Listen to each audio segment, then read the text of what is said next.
Okay, let's get started for the Thursday, February 17th FNA meeting. If we can get a quick approval of the last meetings. Barbara Iyer, can I get a vote for approve? Yes. Oh, there she is. Okay. Great. Second. Perfect. Approved. Great. Fabulous. Samantha, can I ask if we maybe hold off on your manager's report and skip back down? Sure. On the treasurer's report. Looking for the action items for Borough Council, I just actually have one to briefly discuss because I had a phone call prior to the meeting. And then I'd like to suggest that we hop down to item 5.1 because we have asked Solicitor Walker to come to have us think about not only a dispersion ordinance, but the definition of a store that was revisited in 2018 as we embark on change downtown. I think this is an important conversation for FNA to revisit it. I want to make sure we have enough of his time. Does that sound okay, Barbara? Yeah. All right. Okay. Yes. Is that cool, Samantha? Mm-hmm. Great. The one actual question or comment that I had, Samantha, was from Friends of Narberth History with the Scantech proposal. Mm-hmm. And I'm not sure this is anything for council to discuss, but rather a point to bring up and connect the two of you. Friends of Narberth History are really interested in preserving original documents as primary sources for the borough. And I explained to them that we could not allow folks to look through those documents because throughout it was protected information about personnel and even medical issues. So really they had asked if at any point is there any system where before things are shredded, those protected items could be removed and they could take a look at them to be able to appropriately preserve them? Yeah, and just, I guess well, there's a protocol thing there that maybe we can talk about after the meeting. I already answered that question from a couple other people as well. For the benefit of the public and you in this meeting. Sure. Yes, absolutely. I actually met with George and Dennis last summer. They said that, yeah. Yeah, and kind of told them the plan for this, and absolutely, I had the same sort of goals and thoughts, and so short answer, yes. Okay, agreed. I don't think this is any action of council, rather just a connection, and you all can report back. Absolutely. Okay. Fabulous. I'd like to skip down then to 5.1, the Dispersion Ordinance. And just as a little bit of history and background, we reviewed this, gosh, probably 3-4 months ago in Finance and Administration to think about how we should appropriately plan for what is new development and new store space in Narberth. Should we go back and revisit our zoning to look at, do we have any restrictions on type of stores? That can come in the 5A district. Do we have, which we don't, should we consider dispersion ordinances which do things like monitor and control the distance in between types of stores? So I'll use the classic dry cleaner example because we all get that a lot. Why do we have so many dry cleaners in Narberth? I often say because we have that many shirts. But so for example, a dispersion ordinance would say you can only have a dry cleaner within 500 feet of one another. Now obviously stores would probably be grandfathered in, but as we're thinking about a changing landscape, now is the opportunity for us to really consider, again, revisit definition of store, types of stores, and dispersion ordinance. Because this is such, I think, a topic that the public is going to be so interested in, I just asked if Mr. Walco could come and educate us all on record so we can continue to have this conversation with our neighbors and constituents as well. So John, maybe if I can ask you to give a little context for the public and council, and then we can discuss if this is something FNA agrees we should make some recommendations and move it to full council. Sure. So, as a little bit of a background, a zoning ordinance is only allowed to be enacted within a municipality pursuant to the Pennsylvania Municipalities Planning Code. That covers your subdivision of land development and your zoning. And the Pennsylvania Municipalities Planning Code, or the MPC, M as in Mary, municipalities, really says what can be in both of those ordinances. And it talks in some specifics, and it also talks in some generalities. And under the provision regarding zoning ordinances, which is section 603, it sets forward what you can and can't do with zoning. And Section 603B1 says you can regulate the use of land. So that's your classic, commercial over here, industrial over here, residential over here. It also says, under 2, you can regulate the size, the height, the bulk, location, erection, construction, repair, maintenance, alteration, removal, raising, and use of structures. So again, that's how many stories can you have on your buildings. Subsection 4 says that the zoning ordinance can regulate the density of population and intensity of use. So really what we're dealing with the dispersion ordinance is regulating the intensity of a use. And the idea is you don't want to have the same use located within the same areas. Otherwise, it is not good for the businesses, and therefore it's not good for the community, because why would everyone go to one area to have that use? So, the zoning codes can provide provisions that regulate that intensity of use. And a way of that being done is to calculate the distances that one use needs to be from another use. So that is legally allowed. The tricky part is more of the planning aspect of it. So although you can do it through your code, you need to make sure that you're not having a de facto exclusion of any uses, which means even though it says that you can have this use and there isn't anything specifically that says that you can't have it, through the fact of other provisions within your code, are you really just eliminating that use from being anywhere. So, and certainly here you'd always have the one use that would come in, but you want to make sure that you're not creating a situation where you're only having one use. So it's a little bit difficult in an area like Narberth, where it's a very small downtown area. What's the right number?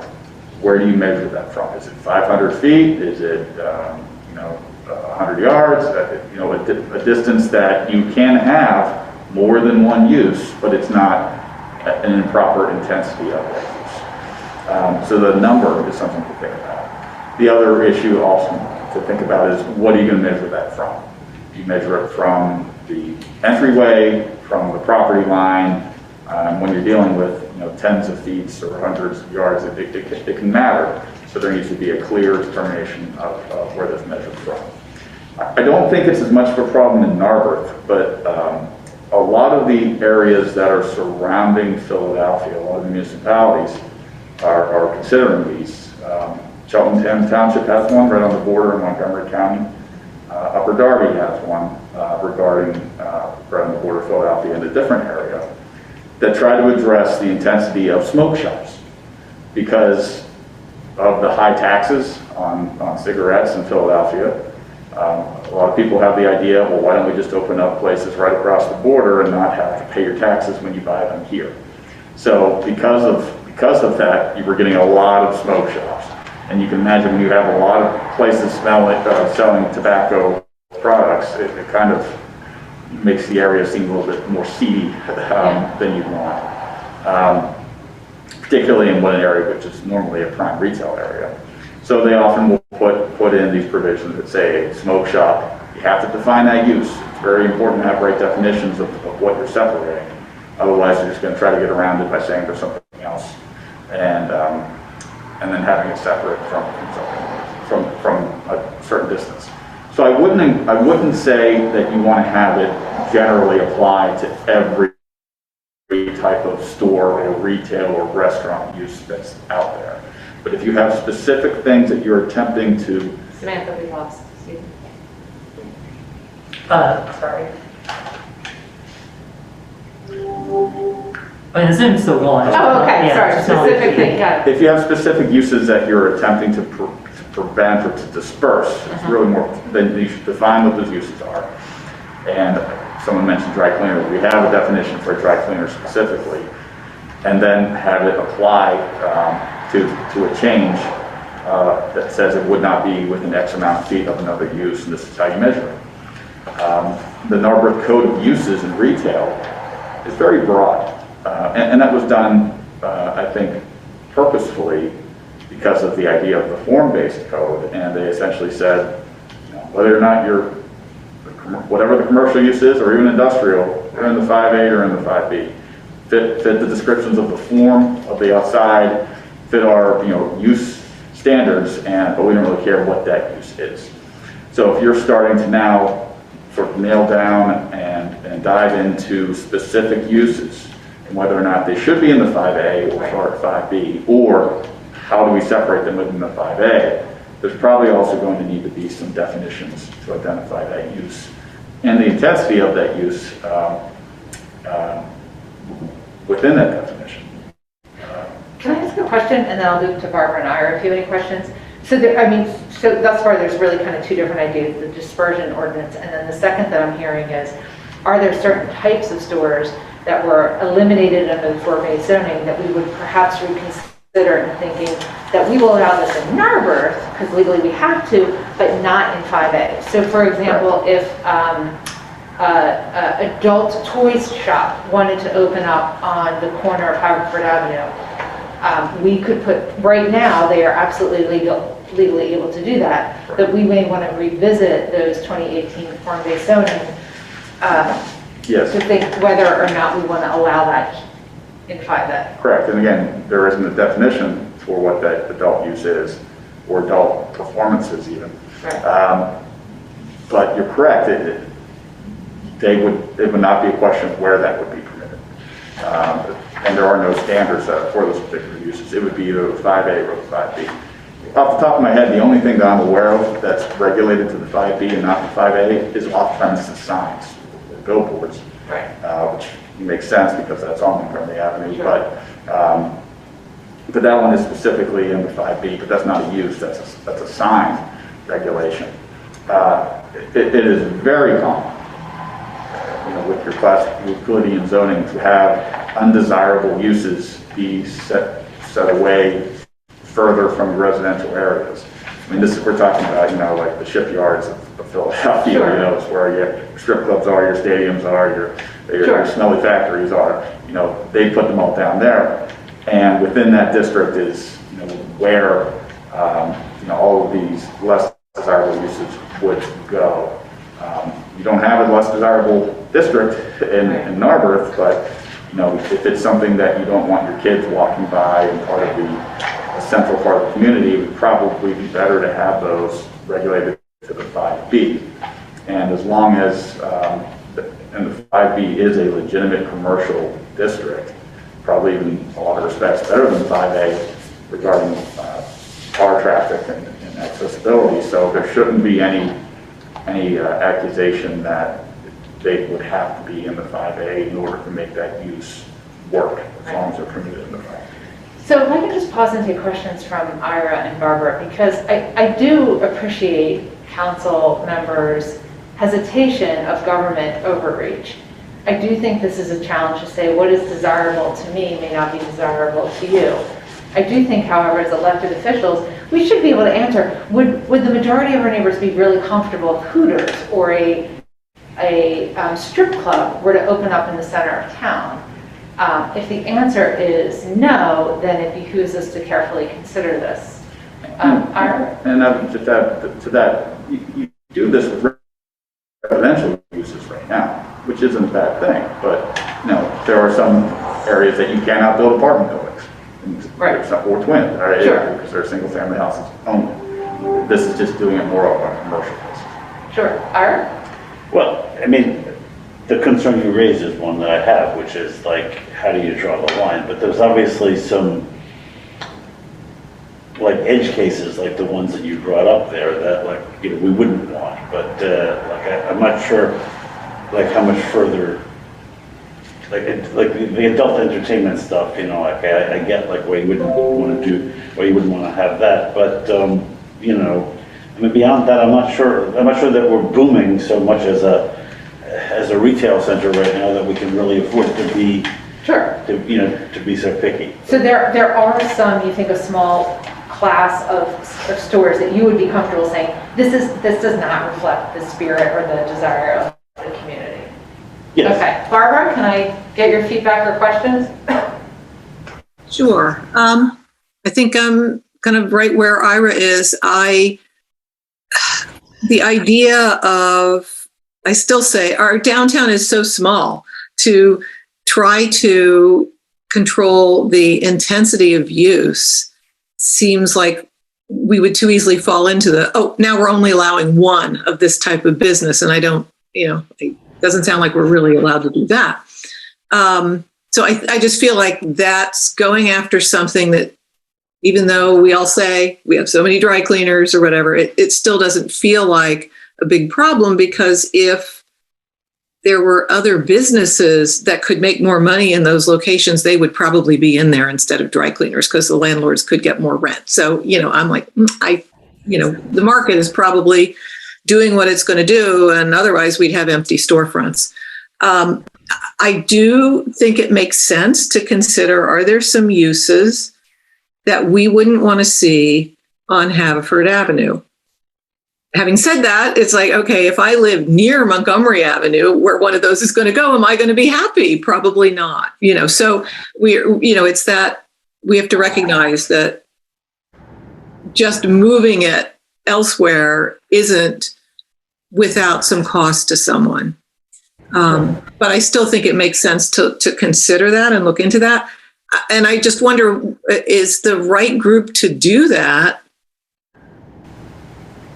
like a subset of council, or is it the planning commission? I just don't know what the right group is to start that conversation. So just to offer that too. That was one of my questions too, Barbara, kind of who is best poised with workload and expertise to even really advance this, if that's our recommendation. I do wonder, John, there has to be some sort of caveat. Let's go back to the intensity of use, the dispersion ordinance, right? So playing out a scenario where 10 storefronts open up, 5 are dry cleaners. We're comfortable with that as a council.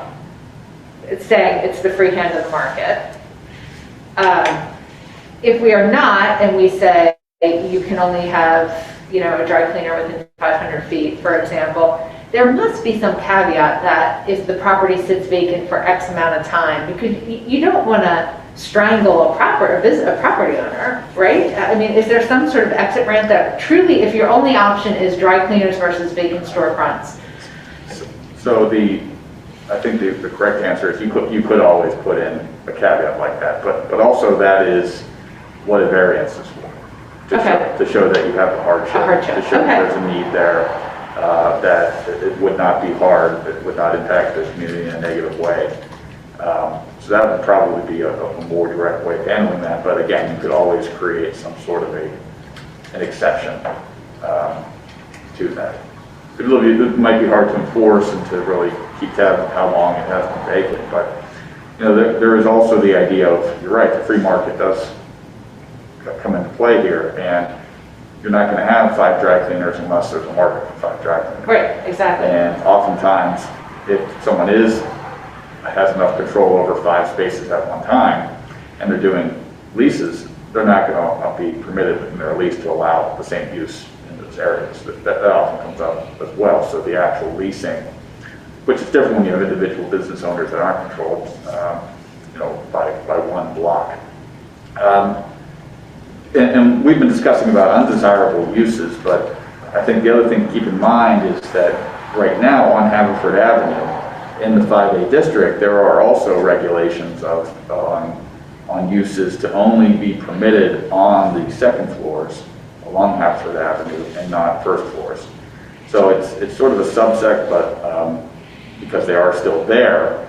But if you're a studio, a personal service, a manufacturing, funeral home, financial institution, medical office, professional office, or general office, you are not on the first floor by right. If you're a store, you are; a restaurant, you are; a retail bank, you are; temporary market, you are; entertainment venue, small restaurant, dry cleaner, personal care, it's different personal service.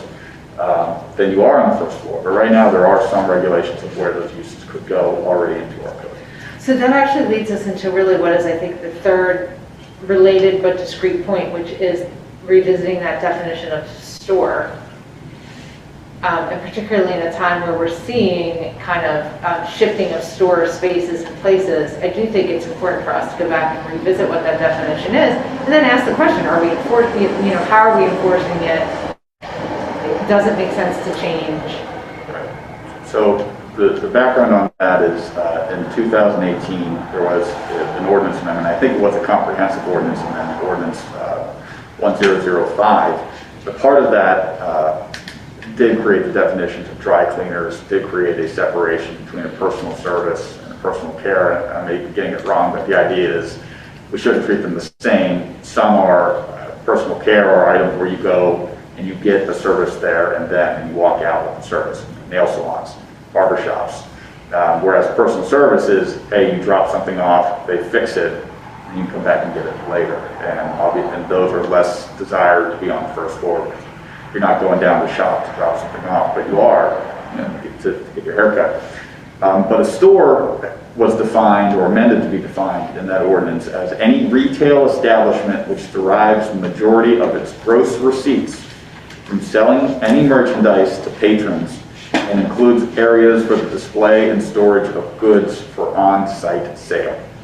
So the important aspect there was that it has to derive the majority of its gross receipts from the selling of merchandise. So in other words, you can't just put a can of tuna in the window for 50 cents and say, yeah, I'm a store, but you're really an insurance agency. That's also sells a can of tuna. It has to be your majority of what you're doing there. It has to come from the sale of merchandise to patrons, and storage of goods needs to be for on-site sale. You're not a warehouse. You're not shipping them out. They're there, and I should be able to walk into this store and say, I want to buy that in order to use it. So that's the definition as it stands right now. A lot of municipalities have different ways of doing that, whether it's gross receipts or floor space. But just ways to really make sure that a store is a real store. Okay, and we do that via receipts. Why don't I go the opposite direction and start with Barbara, see if you have any questions or comments specifically about the definition of store and how we regulate, how we regulate or enforce that. We can't see you, but I can hear you, Barbara. No, okay. It's not my end, it's your end. Okay. So yeah, the question I just have is how do we enforce that? But I'm thinking if this definition came in 2018, some of the places that I might suspect don't get their gross receipts from sales went in before 2018. So they're grandfathered in. We can't change that. So I guess the question I would just have is there some way we're now monitoring businesses since 2018 going in as saying that they're a store to make sure that they really are a store? Manager Bryant, do we do that every once in a while, or is it more you can really tell when they first come in? Yeah, so what happens is whenever any new store goes in, they're required to get a use and occupancy permit. And as part of the use and occupancy permit, the zoning officer reviews the use to make sure it's an allowed use where they're located. And then obviously, if anyone was, if anyone was doing something different, or if a business moved out and a new one moved in and didn't get a use and occupancy permit, then of course the borough would then ask for one. And I would think that if there was a suspicion that there was a need to ask for the gross receipts, or even if there's a belief that they aren't doing it, you file a notice of violation and then have them prove to you, no, we're not in violation. At that point. Sure. Ira, comments, but I think that, you're looking at these cases that, like the computer store on the corner, or this new store that is going in, or like the insurance agency that we already have here, might be in violation of. Well, might be. Grandfather, but okay, but to my point, just they might be not. But the question is, are those the stores? Are those the uses we're trying to exclude, or is it things like the other store on the corner, or the other examples you gave a few minutes ago, which would be selling goods or services or merchandise? So I have a feeling that you're not going to exclude these businesses that the community doesn't want here. using this technique. No, it's two very different, like I said, related but discrete issues. So this is different in the fact that it really does speak to a walkable, shoppable downtown, where if we were a downtown of just offices, it very much changes the landscape of our downtown. And John, to your point, without some clear definitions, you could be an office and sell a couple books and tuna and an iPhone case. And I don't know about that. I mean, I think that, I think it's good we're having this conversation. I think with the definition like John has, or not John has, sorry, the borough has in the zoning ordinance that John read, we have a definition for office use, right? Okay. Yes. So it's tight enough. Yeah, Saying you I feel think- like it's tight enough. Yeah, because and I'm glad we're thinking about what's the worst case scenario, because anytime you do a zoning ordinance, you have to think to yourself, Yeah. what is the worst case scenario? I think what would happen is, given that definition said a majority of gross receipts from selling goods, if someone had an office where they had a little gift shop or something Right. going on, basically, unless they're making 51% of their money from that gift shop, Sure. then they would be an office, not a store. Absolutely. And I say this all because there have been a couple instances lately of stores where neighbors have been really shocked and expressed concern. And hey, how did this end up downtown? With massive change in our community, I don't want to get in a scenario where we have a dollar store general, a smoke shop, an adult bookstore, and have our neighbors say, how is this allowed? And us say, oh, we didn't go back and rethink after 2018. I think it behooves us to really kind of comb through this, which is what we're doing now. But how would you, maybe I missed it, but how would you block those other uses, the ones that are retail? But then maybe not retail of something you want sold. Yeah. What you're dealing with now is sort of the antithesis of the The form-based. form-based, yeah. Right. And again, it was an intentional decision to say, hey, we don't care what the use is. Right. As long as it looks right.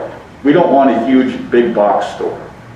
But if you make that big box store with different facades and it's broken up so it fits with the landscape and it's a dollar store, okay, that's the way it's set up. So it's more of the way that the form and the frontage and the facade of that building works more than the use. Right, so I guess what I think I hear you saying is that there's really no way to block these other usage types under the current rules. There are. There certainly are. Yeah, there are ways. You could say, again, you can name specific uses that you don't want. Or, again, you can regulate with what you have and say, yes, we want restaurants, and this is what a restaurant is. The definition of restaurant is a store where prepared food or drink is sold to patrons and consumed on the premises in an area dedicated for this purpose. Now, there's nothing in that definition about 51% of your gross receipts. So someone can come in and say they're a restaurant. But again, I think if we look at the definition, as Manager Bryan said, of a professional office, which says it's clerical, real estate, financial, government use, we say, no, we know what's really going on here. We can always enforce it if we feel that we're being taken advantage of and have them show us that they actually are that use. Sure, and that's why I want to kind of try to keep these, again, different topics. Right now, Barbara and I are you comfortable if a strip club comes in downtown and your neighbor says, how did that allow? Are you comfortable saying, we have form-based zoning, any store can come in, we're not going to do government overreach? That's really the question on council. Or marijuana, do we want a marijuana store in the beginning of town?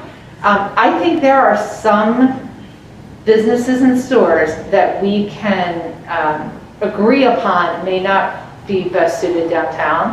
And I would much prefer we think about this now than when it's too late and we truly have no. Cindy, can I go back to what I said before? I think it makes sense for us to look at types of businesses that we may want to say we don't want on Haverford Avenue. But I still think we need to think about, well, are we burdening then people on Montgomery Avenue? Are there ways to limit where they might go in the 5B district? I don't know. But that to me is that's why I was asking, is this better to have, either an ad hoc committee of council looking at this, the planning commission, something like that to work through those ideas. I think it makes sense to look at that. I'm not in favor, though, of spending a lot of time right now on the dispersion aspect, because I think that's less important than this idea of looking at, could something go in that we would be like, we really don't want that on Haverford Avenue? Let's let Samantha comment. Yeah, if this may be a possible answer, and if this is illegal what I'm proposing, then John, please, kick me or say something. I mean, I've seen in other municipalities, you put something in a zone, in a certain, zoning area that you want it, and then if you have additional concerns about it, you make it a conditional use.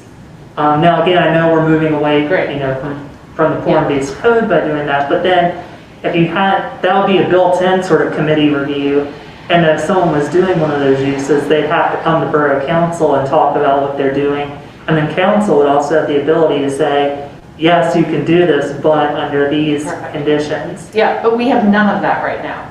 Sure, Ira? For specific uses. For specific uses, correct. Well, I mean, Samantha answered my question, is like, what are other municipalities doing?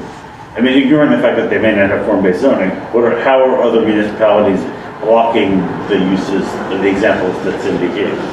So they either have a district where they just don't care what goes on there, because it's a shipyard, industrial area. Right.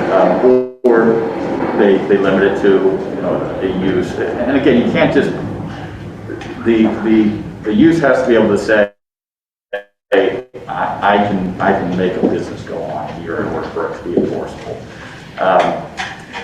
But it is very doable to assign a use to a certain district, and then you have to have then criteria that that use also has to meet. For example, do you have a residential setback for adult uses? Do you have screening requirements?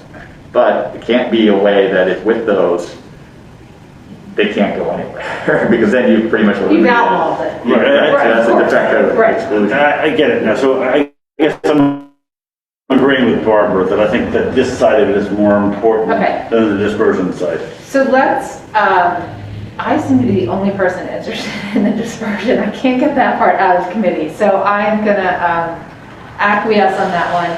I really don't think we need to be paralyzed by process with an ad hoc. I think that, John, perhaps we can look at what are other municipalities doing. I think we can agree upon saying we want a narrow approach to what are the businesses that we really do not want a 5A.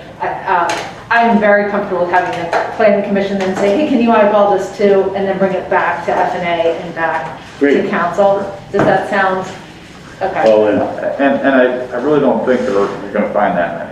I mean, we keep coming back to adult uses, which are adult products and adult entertainment. Yeah. That's the big one that's out there. Okay, and I think it behooves us to act on that sooner than later, given the projects that we have around town. So folks understand, what is possible to run. Okay, so being mindful of time then, John, is that something you and I can begin to do and then have prepared for our next F&A meeting? Yeah. To look at something, and we'll ask planning commission to maybe eyeball it before we bring it to committee? I do think that if someone wanted to reach out to council to say, are there uses that you think that should be considered? I think a good step is to identify the definitions of the uses that we're talking about, so everyone knows exactly what we're talking about for adult uses. And we're not talking about an actual art gallery that might have some, risque art. Yes, non-organic coffee not allowed. This is not what we're talking about. Something like that, but sure.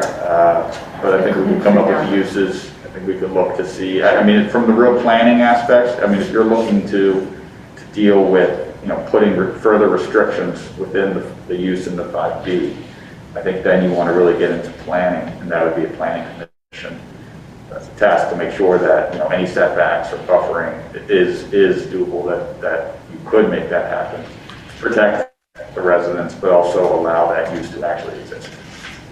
So we can begin with the easiest step, is identifying stores not allowed in 5A. Samantha, can I ask perhaps in the flash, which I know it's too late for tomorrow, but perhaps on social media and in the flash, we alert residents that we're having this discussion, and you can ask folks to email me directly if they have any feedback on what stores they would consider, or what types of stores rather.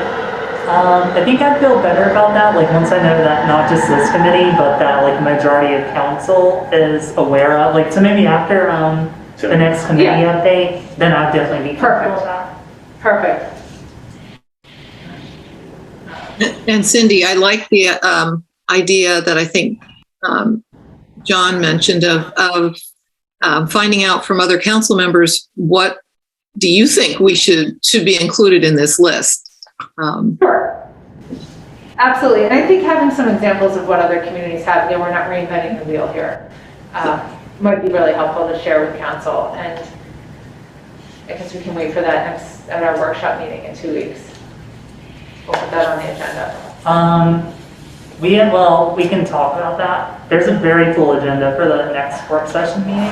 Is this something, John, can I ask you or Samantha, is this something where I could do an office kind of poll that, I mean, it would be searchable if a right to know, if I just send out, I mean, I don't really know that we need a discussion. If I just send out a survey like I did for the comp plan, had council members fill that out, and then I compile the data, is that? I think if you asked a question and you got feedback, Correct. it'd be fine, but you don't want to get into discussion. No discussion. I'm talking quantitative tool. These are the businesses, and individual council members would vote. We compile that Yeah, data. that sounds As long as there's no policy discussion, None. or then that should be fine. Yeah, Let's that do sounds that. really good. Yeah. Barbara, are you okay with that? Yep. Okay. Yes. And to, not to make things more complicated, but a lot of these uses that you're going to see in other municipalities are going to deal with manufacturing, noise, heat, odors, and we have provisions. So we allow manufacturing in the 5A and 5B, but we also have provisions regulating controlled odors, heat and glare, vibration, control of radioactive, magnetic, and electrical disturbance, Sure. noise control. So again, with the form-based code, hey, if you can do that use, but you have to fulfill all these requirements. So Okay. maybe we don't need to get into specifics of how that use operates for the classification. Okay. So Barbara and I, if you're comfortable, then I'll just connect individually with John, collect what are the bucket kind of types of stores. I'll send it to you all for review. We'll ask the office to send that out via Teams. I'll look at that data so we can present it in 2 weeks to see if council's comfortable. If council is comfortable, we'll move forward and ask for the public's feedback. That sounds perfect. Is that That makes, yeah, sounds like a good plan. Okay. I want to be mindful that if there's nobody here. Jim, I think, are you here as a public comment? Okay. Hearing none then, I want to give us time to kind of switch over Zoom rooms. And I'll just end our agenda now and just say stay tuned. We are working on, I guess just for the public feedback to follow up, we're working on creating a bonus metric for the manager's position. That's something that's done in executive session because it's a personnel issue. So I can continue to do that without discussion via an email. And just as a point of reference, we haven't had really clear both job descriptions and performance evaluation metrics for professional staff in the past, and that is something that this council has implemented. And this is really just the second tier of, okay, we're giving you a bonus, but we should be able to demonstrate to taxpayers these were the expectations, as well as set the manager up for success, is saying this is actually what we're going to be evaluating you on. So that can happen without discussion via some quantitative emails. Okay, all right, with 4 minutes then. Yeah. Doesn't council meeting start at 7:30? Oh wait, it doesn't start at 10.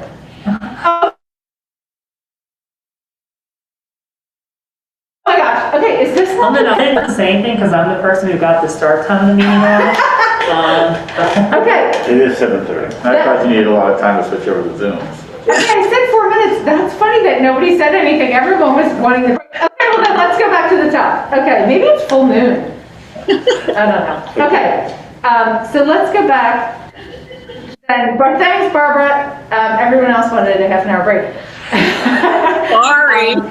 Samantha, is there anything in the manager's report that you feel that you want to call out just to F&A? Let's see here. Let me just open it up here. And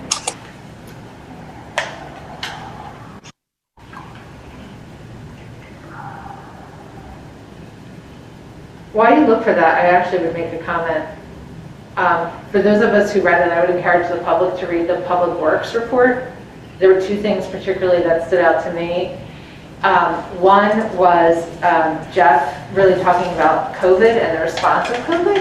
And he acknowledged, we interface with the community and we want to make sure, we want to take COVID seriously and we want to treat it with care and caution. And he even actually put pictures of where he in the office puts hand sanitizers and masks. And the other was he went on to comment that he had the trucks detailed, which was something that I thought, I don't really need to know this, but then it was his explanation that said, we need to show that we have pride in what we do and our material. And I just think the fact that we're creating a professional staff that is proud of what they do and wants to demonstrate that was really, I thought, the most two striking things in that report. So I just loved all the pictures of their workspaces. It looks so bright and clean. I just was so glad to see that. Yeah. The part that struck me was how positively he was speaking about his employees. Yeah, I agree. That's really great management. I totally agree.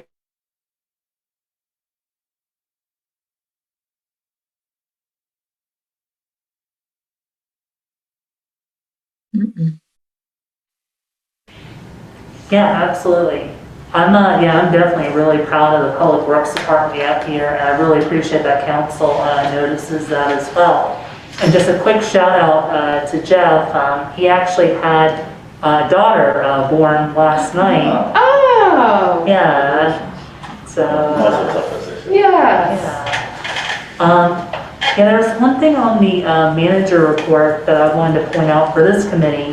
Council had requested at our last work session that staff work on a volunteer information form and process that F&A would then review.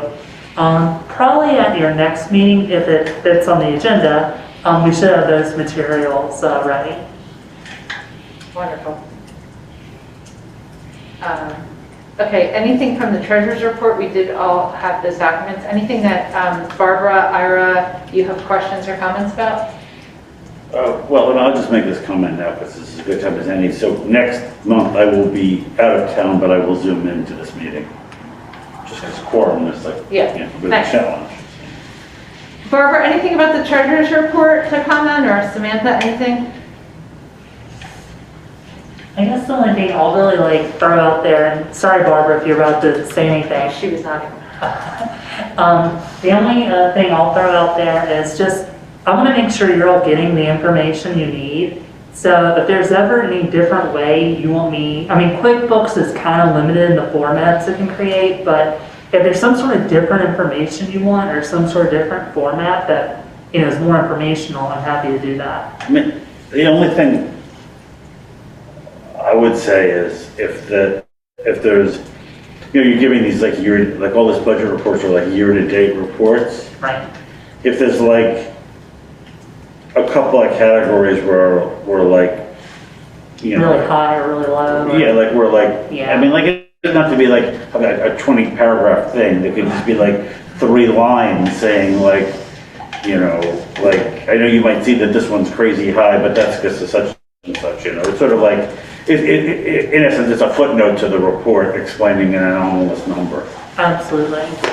The only thing I'll note with the treasurer's report is we are in the middle of doing our 2021 audit now, and that I expect to have for this committee and council to review in April. Okay. Gosh, we're bouncing all the way around here. The comprehensive plan implementation review, if I'm hopping down to 5.2, committees have identified the top 2 or 3 priorities. We can compile that and present that during the workshop meeting. And this again really came in response to the amount of work that has happened. And Samantha, I can't even believe you've been here, 9 months now? Mm-hmm. It is absolutely incredible. And we really want to be strategic. We did this comprehensive plan. We have all these aspirational high goals, but we really need to be organized and strategic. So that's what this is in response to. We'll present that at the meeting. Samantha, can we move to 5.3 and you update us on that reception area? Sure, thank you. Dave Brower from our planning commission was kind enough to meet with Michelle Carroll, the assistant to the manager, and Kevin Walsh, our building and zoning officer, and talk about from a code standpoint and from a staff needs standpoint what to do with that space, and did some mock-ups of like a site plan for it. And so I think Kevin is now reviewing those mock-ups just to 100% make sure they meet like ADA and that sort of thing. And I think that, again, if there's time on the agenda in March, there'll be some further materials. Those materials can then actually be presented to this committee for review. Great, thanks. Any questions about that? Okay. I'll move down to 5.4 then, and I just want to give a little bit of context for Ira and Barbara, which is our business privilege tax collection update. Months before, gosh, I guess this time 2 years ago, Mona Elshak actually really took the lead in looking at our business privilege tax, our collection process, and collection and enforcement. She really took a deep dive. We had eCollect come and explain to us how they update their business lists, how they enforce and collect those funds. Just as we were really talking about how do we enforce this, how do we identify new businesses, there were some gaps in processes in the office at that time, so we weren't even identifying new businesses. Businesses weren't even aware that there was an ARBIT business privilege tax. The pandemic hit, and we really felt as if, well, this is not the time to knock on businesses' doors and collect tax. And in fact, we talked about how there were some kind of compassionate collection approaches that we could take. Unbeknownst to me, I wanted to loop back to that years later, and the office has already actually, under Samantha's leadership, been looking at this, so I just asked if she could speak to that, because I don't think anyone was aware that behind the scenes that actually was happening. So that's the context, if I can ask you to provide an update. Yeah, thank you for giving me the opportunity to talk about it. So for those who don't know, for the public and anyone else who doesn't know this, my first real job, my first municipal job was actually a tax collector or one of the tax collectors for the town of Hilton Head Island. And one of the taxes I was responsible for collecting was the equivalent of a business privilege tax. So when I first started working here in Narberth, this is the first Pennsylvania town I've worked for that has a business privilege tax. And I made contact with eCollect Plus, who collects those taxes on behalf of the borough, to learn more about their process for it. And when speaking of them, their process seemed pretty sound. They, they do audits from time to time of businesses. They gave me a list of the businesses that are paying business privilege tax to the borough. I kind of eyeballed it a little bit to see if any major names were missing from the list, but I'll admit with the, again, as Cindy mentioned earlier, I've only been here 9 months, so I don't know like every business in the borough. But we have implemented in the office as well to support eCollect a number of processes to make sure that we are getting everyone registered that needs to be registered. So with the building permit process, any contractor that's doing work in the borough has to register for business privilege tax before we'll issue a building permit now. In addition, if they're doing work at a commercial establishment, we check to see if that commercial establishment has a business license and is doing business privilege tax. I've also spoken with our building and zoning official about when we start doing commercial fire inspections, which Public Health and Safety is working on at that time as well, to make sure that the businesses that we're doing those inspections on are also, the same list as the business privilege tax.